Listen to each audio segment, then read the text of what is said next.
So the Blair Witch is sort of a continuation slash remake of the 1999 original. It follows the story of James and his group of friends. He stumbles upon some footage where he thinks it relates to his sister Heather from the first movie being lost in the woods. Finding this new piece of footage gives him a little bit of hope, rounds up his friends, and goes out to the woods to see if he can find her. But as us the audience know, these are cursed woods and no one should be there after lights out. Still, they go ahead anyways because nobody believes the legend, and of course they bring along a bunch of updated technology to film everything that happens. That's all I'll pretty much say without giving any spoilers to you guys. This is a spoiler-free review. I'm just going to tell you what I liked about the film, what I didn't like, hit you with a rating system just like this one, let you know if it's worth your money to the cinema or you should just rent it, or even avoid the film completely. And before I start talking about the actual film Blair Witch, I want to give a big hand to the marketing team responsible for promoting this film, because they did a few things right, especially if it made me interested and highly anticipated for a film that I wasn't even a fan of the original. Of course, I saw the original back way then when I was a little kid, about maybe 7 years old, and yeah, I was one of the guys who was duped into thinking this is real, this happened, why aren't we looking for these people? But I was 7 years old. Think about what you did at 7. Exactly. But the marketing team was able to fool us into thinking it was a completely different movie, originally titled The Woods. Then at Comic-Con it was revealed that it was actually a Blair Witch sequel slash remake. It was even premiered at Comic-Con and some fans really enjoyed the film and gave it high praises. And then I thought it ended there because the rest of the marketing material was just generic trailers showing scares from the movie, a general plot of what's gonna happen. And then I went to the advanced screening, and I gotta say the team went all out for the advanced screening. They put up those wooden crosses of the Blair Witch all over the theater. They had a smoke machine going on inside the theater which made you feel like you were inside some misty woods. They hired a couple of actors to walk around the theater and pretend they were lost inside the theater, yelling out each other's names, screaming for the map, interacting with the fans. They were covered in blood, they were in regular camping clothes, they even had backpacks on, the whole 9 yards. But the most creepiest part is right when you walk into the theater, there's a guy staring at the wall just like at the end of the first movie.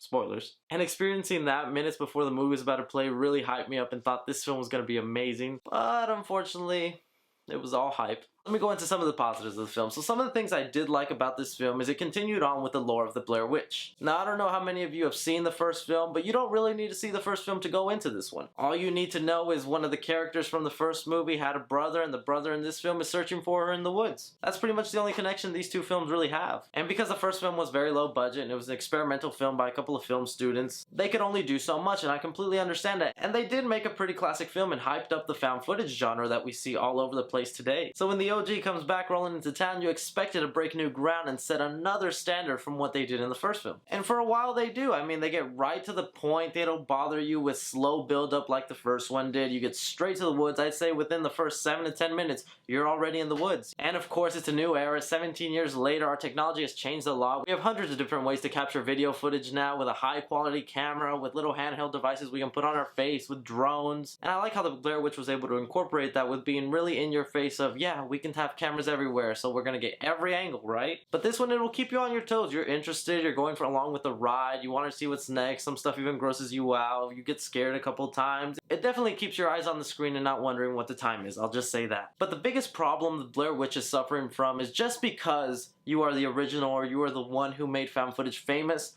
doesn't mean you get an excuse to do all the cliches that are in found footage movies today. But this film just suffers from all the found footage cliches we have today. Annoying shaky cam. I swear my eyes had to readjust so many times because you're 1 second here, 1 second there, 1 second there. We're switching to this camera to this camera. And you think now we have the technology, they obviously have the budget, so when something scary happens, they're not going to do the thing where they look at it and then they cut away quickly and you see feet running away and you're staring at the ground and rocks.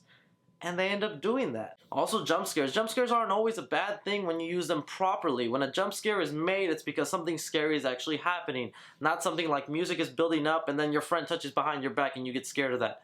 That wasn't a reason to be scared, and a lot of time that happens in this film. There are jump scares that don't need to scare you, but because music is flaring up and it's loud in your face, you get scared anyways as a natural reaction. And that's not really a scare, that's a cheap escape. And just like I said at the beginning, you go right into the story. 7 to 10 minutes into the film, you're already in the woods, camping, hiking, experiencing some creepy stuff, which I guess is cool for someone who wants to see the action right away, but then there's no development in the characters. You only get to know them because they shout their names so many times throughout this film, and I know their names just because I hear them over and over throughout the film. But if you sat me down and asked me, so what was James' characters like?